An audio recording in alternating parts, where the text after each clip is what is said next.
Sejarah filsafat abad modern. Oke, Assalamualaikum warahmatullahi wabarakatuh. Kami dari kelompok 5, Fakultas Tarbiyah Program Pendidikan PAI IAIN Kediri 2020. Di sini kami akan membahas sedikit mengenai filsafat abad modern. Nah, sebelum kita memasuki lebih dalam apa yang akan kami bahas dalam video kali ini, izinkan kami memperkenalkan diri terlebih dahulu ya teman-teman. Kami dari kelompok 5, beranggotakan 4 orang, yakni Siti Nurmadina, Siti Azizah, Vivi Asa Maghfirah, dan Novita Dwi Astuti.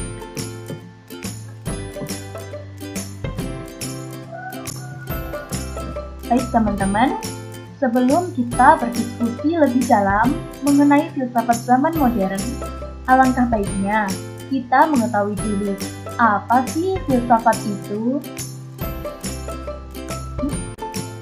Nah, di sini bisa kita garis bawahi bahwa filsafat adalah kita bertanya, maka kita akan berpikir.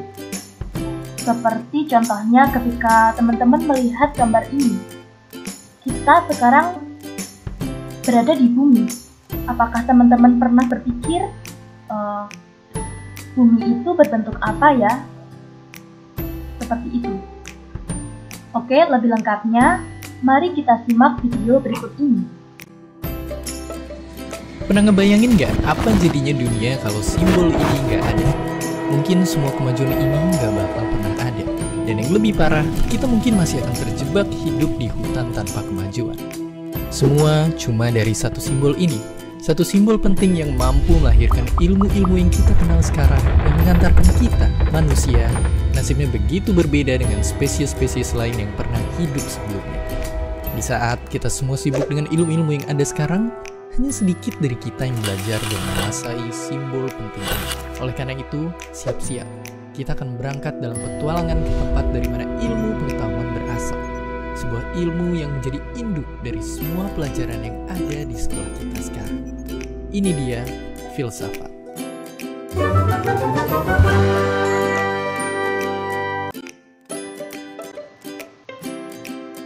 Filsafat itu singkatnya adalah cara berpikir.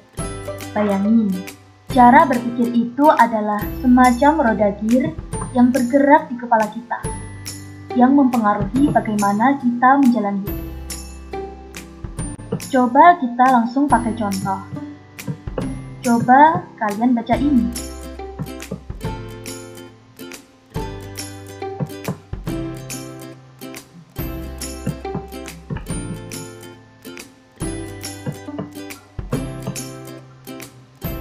Apakah kalian merasa tergerak? Kutipan-kutipan ini adalah contoh cara berpikir. Cara berpikir bisa senyata itu. Dia bisa mempengaruhi dan mengubah hidup kita. Nah, filsafat itu intinya adalah ilmu yang membantu kita membuka lebih banyak lagi cara berpikir dalam hidup kita.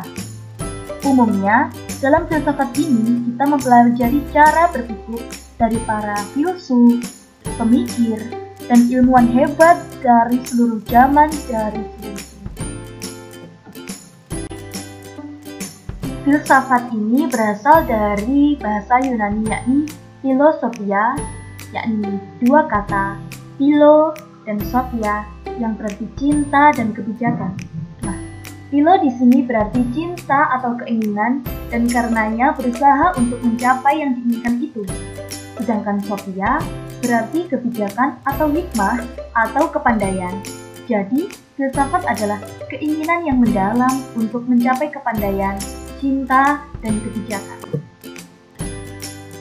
Masih belum paham apa sih filsafat itu? Nah, mari kita lihat pengertian filsafat dari beberapa filsuf. Yakni yang pertama adalah Plato. Beliau menghendaki bahwa ilmu filsafat adalah ilmu pengetahuan yang berminat mencapai kebenaran asli atau hakiki dan murni. Sedangkan Aristoteles Beliau memahami bahwa filsafat itu adalah ilmu pengetahuan yang senantiasa berupaya mencari prinsip-prinsip dan penyebab-penyebab dari realita yang ada. So, secara umum, filsafat berarti upaya manusia untuk memahami sesuatu secara sistematis, radikal, dan kritis. Oke, saya katakan kita sudah mengerti dan paham mengenai filsafat. Maka dari itu, mari kita memasuki zaman pembagian perkembangan ilmu ini. Dan anggap saja kita sekarang berada pada zaman filsafat abad modern. Di sini ada dua hal yang menandai sejarah filsafat modern, yakni runtuhnya otoritas gereja dan menguatnya otoritas sains. Filsafat zaman modern. Secara historis, zaman modern dimulai sejak adanya krisis zaman pertengahan selama 2 abad, yakni abad ke-14 dan abad ke-15, yang ditandai dengan munculnya gerakan Renaissance. Renaissance artinya adalah kelahiran kembali yang mengacu pada gerakan keagamaan dan kemasyarakatan yang bermula di Italia, yakni pada pertengahan abad ke-14. Tujuan utama gerakan ini adalah merealisasikan kesempurnaan pandangan hidup umat Kristiani dengan mengaitkan filsafat Yunani dengan ajaran agama Kristen. Selain itu, juga dimaksudkan untuk mempersatukan kembali gereja yang terpecah-pecah. Pada masa itu pula, terdapat upaya manusia untuk memberi tempat kepada akal yang mandiri. Maksudnya apa? Karena sebelum adanya gerakan Renaissance ini, masyarakat pada waktu itu hanya bergantung kepada otoritas gereja, yang mana mereka tidak menggunakan akalnya untuk berpikir, akan tetapi mereka bergantung kepada gereja maupun kepada pemimpin pada waktu itu. Nah, setelah mereka sadar, maka munculnya gerakan Renaissance ini. Mereka menyadari bahwa mereka mempunyai akal yang seharusnya digunakan untuk mencapai kehidupan yang diinginkan mereka sendiri. Pada masa Renaissance ini, mereka menekankan bahwa pengetahuan berasal dari diri manusia sendiri. Menurut filsafat zaman modern, pengetahuan tidak berasal dari kitab suci atau ajaran agama, tidak juga dari para penguasa, tetapi dari diri manusia itu sendiri. Aliran rasionalisme beranggapan bahwa sumber pengetahuan adalah rasio atau akal. Sedangkan aliran empirisme sebaliknya meyakini pengalaman sumber pengetahuan itu baik yang batin maupun indrawi. Kronologi sejarah filsafat abad modern. Sebagai permulaan, bisa kita ingat bahwa pada abad pertengahan, para pemikir tidak memiliki kebebasan untuk berpikir, karena gereja memiliki otoritas yang sangat kuat. Ketika ada pemikiran yang bertentangan dengan ajaran gereja, maka pemikir tersebut akan mendapatkan hukuman yang berat, seperti yang dialami oleh Giordano Bruno, yakni seorang Kristiani, yaitu menyatakan atau mengeluarkan pernyataan bahwa alam raya itu tidak terbatas jangkauannya, dan hal ini bertentangan dengan ajaran gereja. Maka, ia dibakar di tiang pancang di Pasar Bunga, Roma pada tahun 1600. Karena apa? Karena pada saat itu, yang berhak melaksanakan penyelidikan hanyalah pihak gereja. Nah, masa ini juga dapat dikatakan sebagai masa yang penuh dengan upaya menggiring manusia dalam fanatisme, dengan menerima ajaran gereja secara membabi buta, sehingga perkembangan ilmu pengetahuan itu terhambat.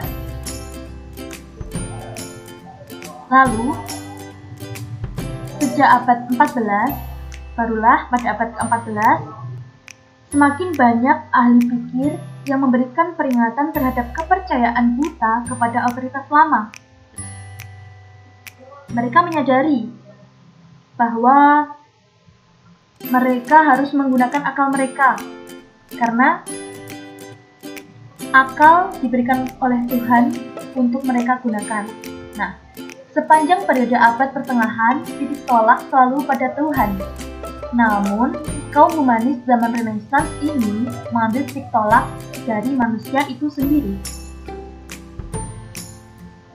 Kini dikatakan bahwa setiap penyelidikan terhadap fenomena alam harus didasarkan pada pengamatan, pengalaman, dan percobaan, yakni metode empiris. Sehingga bisa dikatakan bahwa tahap pertama adalah metode ilmiah baru. Dapat dikatakan bahwa manusia telah mulai melepaskan diri dari kondisi alamiahnya.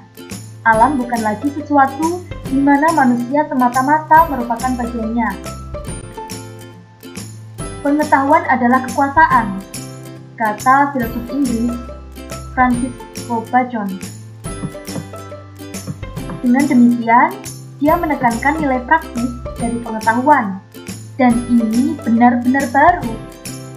Manusia sungguh-sungguh mulai ikut campur terhadap alam dan mulai mengontrolnya. Sehingga muncullah Galileo Galilei dengan pengukuran-pengukurannya. Karena pada saat itu akal mulai digunakan, dan paham bahwa bumi adalah pusat tata surya pada saat itu ketika mereka belum menggunakan akalnya, dipatahkan oleh Nicolaus Copernicus yang menyatakan bahwa matahari adalah pusat tata surya dan bumi serta planet-planet berputar mengelilinginya. Lalu disusul oleh Johannes Kepler yang membuktikan bahwa planet-planet itu bergerak dalam orbit yang berbentuk elips. Nah, mereka semua ini adalah pembuka jalan baru menuju perkembangan yang mengutamakan akal pikiran manusia atau ilmiah modern. Dan dari beberapa tokoh-tokoh tadi, ini adalah yang paling terkenal, yakni René Descartes. Beliau adalah filsuf yang paling terkenal pada masa ini atau pada masa modern ini, sehingga ia diberikan gelar sebagai Bapak Filsafat Modern. Karya fenomenalnya adalah buku Discours de la Méthode, dan ungkapan terkenalnya adalah Cogito ergo sum, yang berarti aku berpikir maka aku ada. Nah, dengan metode Descartes itulah akhirnya memunculkan kembali bahwa segala sesuatu haruslah dipecahkan dengan rasio atau rasionalisme atau akal melalui pembuktian logika dan analisis berdasarkan fakta-fakta daripada melalui dogma, iman, maupun ajaran agama.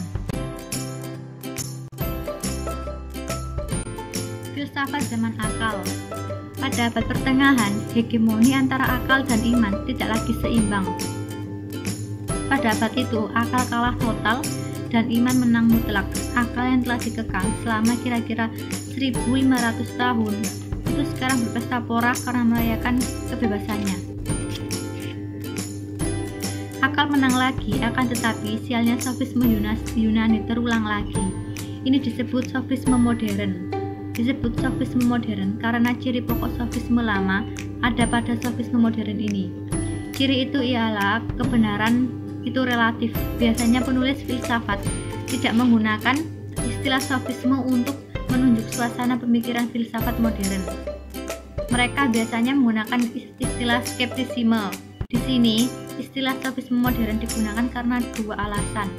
Yang pertama, karena sesungguhnya tidak ada perbedaan yang esensial antara sofisme dan skeptisisme, sekurang-kurangnya dalam pemikiran itu. Yang kedua, agar lebih mudah mengikuti alur sistem yang dikemukakan dalam tulisan ini. Filsafat zaman pencerahan. Zaman pencerahan merupakan abad keyakinan pada tingkat rasional dari alam dan pada hukum-hukum ilmiah yang langgeng. Pemikiran manusia adalah suatu penentu yang berkuasa penuh pada semua hal. Menurut orang-orang pencerahan, manusia telah ditentukan untuk menggunakan kemampuan intelektualnya dalam mengupas kegaiban alam yang berganda dan juga pemikirannya sendiri. hukum alam sebagai prinsip dasar. Adanya revolusi sains dan filsafat Descartes memunculkan pemandangan bahwa berbagai pemikiran etika, sosial, dan politik harus didasarkan pada hukum alam daripada atas dasar agama atau wahyu. Teori mengenai perjanjian kontrak sosial ialah penjelasan ideal mengenai bagaimana suatu institusi sosial politik harus dibangun untuk melayani kepentingan suatu kolektivitas manusia tertentu. Berbagai teori kontrak sosial telah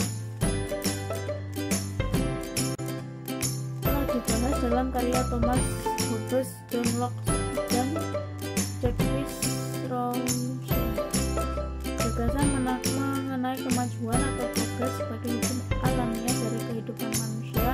Teori ini dianut oleh sebagian besar filosof beraliran liberal, akan tetapi yang paling utama dipelopori oleh Voltaire.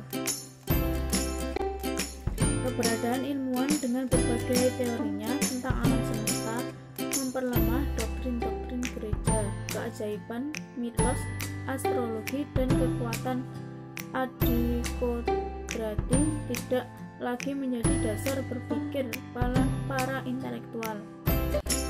Akhirnya, teologi mulai dipandang sebagai wilayah terpisah dari ilmu pengetahuan. Mereka semakin percaya bahwa alam dapat dikuasai, dimekanisasi, dianalisir, diatur, dan dimatematiskan. Inilah yang kelak berkembang menjadi ilmu industri dan mampu menjadikan peradaban barat sebagai yang tertinggi derajatnya. Filsafat zaman Romantisisme. Romantisisme adalah sebuah gerakan seni, sastra, dan intelektual yang berasal dari Eropa Barat abad ke-18 pada masa revolusi industri. Gerakan ini sebagian merupakan revolusi melawan norma-norma kebangsawanan, sosial, dan politik dari periode pencerahan, dan reaksi terhadap rasionalisasi terhadap alam dalam seni sastra. Gerakan ini menekankan emosi yang kuat sebagai sumber dari pengalaman estetika, memberikan tekanan baru terhadap emosi-emosi seperti rasa takut, ngeri, dan takjub yang dialami ketika seseorang menghadapi yang sublim dari alam. Beberapa pemikiran filsafat abad modern, yakni rasionalisme, yang berarti paham filsafat yang mengatakan bahwa akal adalah alat terpenting untuk memperoleh pengetahuan. Bisa kita garis bawahi bahwa rasionalisme adalah akal. Tokohnya adalah René Descartes. Lalu, empirisme, yang berarti beranggapan bahwa pengetahuan yang bermanfaat, pasti, dan benar hanya dapat diperoleh lewat panca indera. Tokohnya yaitu Thomas Hobbes, John Locke, dan David Hume. Yang selanjutnya adalah kritisme, yang artinya diperlukan upaya agar filsafat dapat berkembang sejajar dengan ilmu pengetahuan alam. Tokohnya adalah Immanuel Kant. Yang selanjutnya adalah idealisme, yakni mengajarkan bahwa hakikat dunia fisik hanya dapat dipahami dalam kaitannya dengan jiwa dan roh. Tokohnya adalah Hegel, Schopenhauer, dan Schelling. Lalu, positivisme, yakni berpangkal dari fakta yang positif, sesuatu yang di luar fakta atau kenyataan dikesampingkan dalam pembicaraan filsafat dan ilmu pengetahuan. Tokohnya adalah Auguste Comte. Lalu, materialisme, memandang bahwa realitas yang ada seluruhnya adalah materi belaka. Tokohnya adalah Julien de Simondon.